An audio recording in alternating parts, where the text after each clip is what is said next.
Hello everyone, thank you for joining us on the Focus Group. Today on the Focus Group we're going to be talking about racial issues and how they affect you on SUNY Oswego campus. In order to talk about this issue, we're going to break the show up into 3 segments. The first segment is self-segregation. Do students self-segregate themselves on SUNY Oswego campus?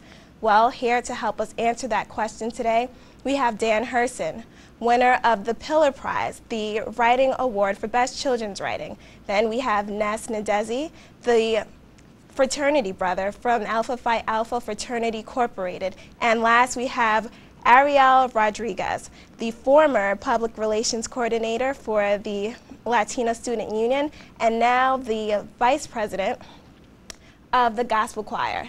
Okay guys, well, thank you for joining us today. So I just want to talk to you guys a little bit about this issue. Do you think that this is even a problem, self-segregation? Do we separate ourselves on campus? Sure.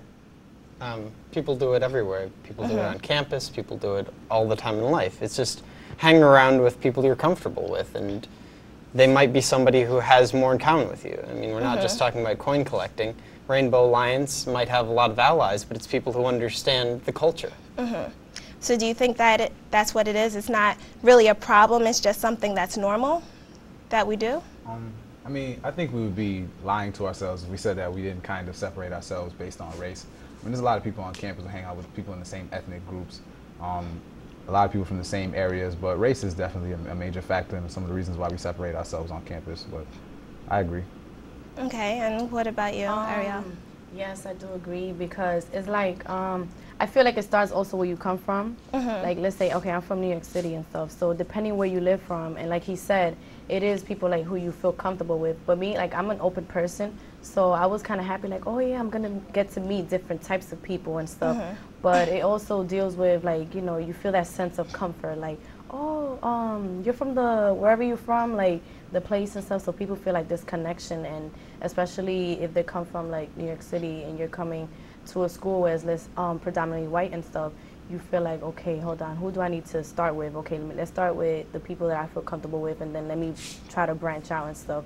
But I feel like you have to be open-minded too, because some people just stay, you know, within their same niche.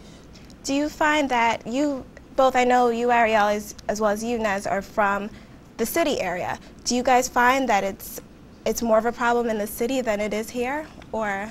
Actually, I'm from Syracuse, but... Oh, oops. Well, Syracuse is a city. It's a city.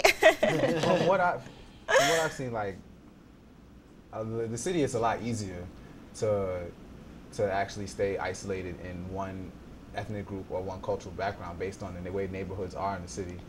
Coming from a place like Syracuse, especially where I lived, which actually was a suburb of Liverpool, I went to a predominantly white high school. So a lot of my friends were white, a lot of my friends were of other ethnic backgrounds, had Indian friends, Asian friends, black friends, Latin friends.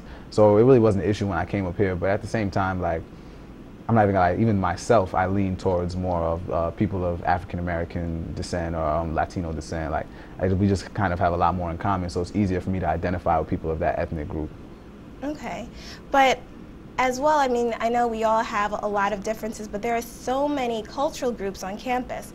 Why is it that we don't come together more, the different cultural groups? I know there's a lot and they mix a lot, but then what about, and a lot of times I don't see maybe the Jewish Student Union mixing with, I don't know, the Latino Student Union, or just different culture groups coming together. Why is it so, why does it seem so separated? We did actually a program one day, but we haven't, like, when I was part of the Latino Student Union, we did a program with JSU one time, but we should do more. I think the way to do it is to reach out to people. Let's say through advertising, like I was a public relations and stuff, I would always put like, everyone is welcome, you know, like no matter what. Like I try to emphasize that at first, but then it's like, okay, everyone is welcome.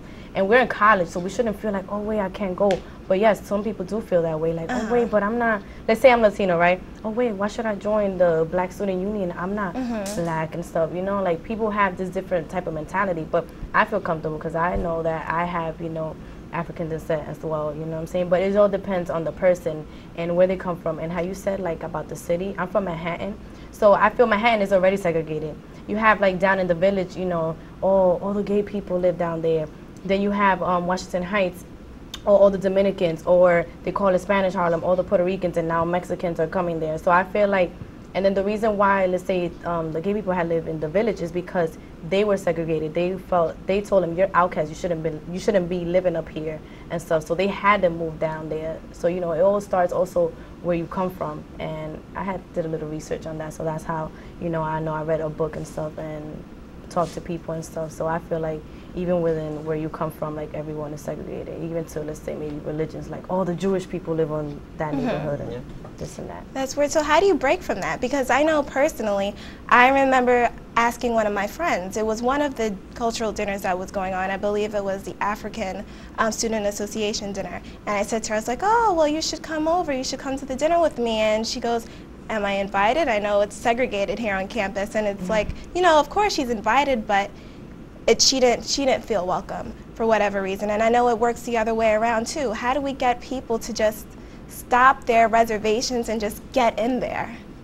Well, as far as student organizations are concerned, like I would kind of side with Ariel when she said that, you know, we do a kind of a bad job advertising, because, you know, in order for you to get involved with a group of people that you're not normally involved with, you have to put yourself in a position where you actually feel uncomfortable and actually be open-minded and getting into new types of things that you're not normally into.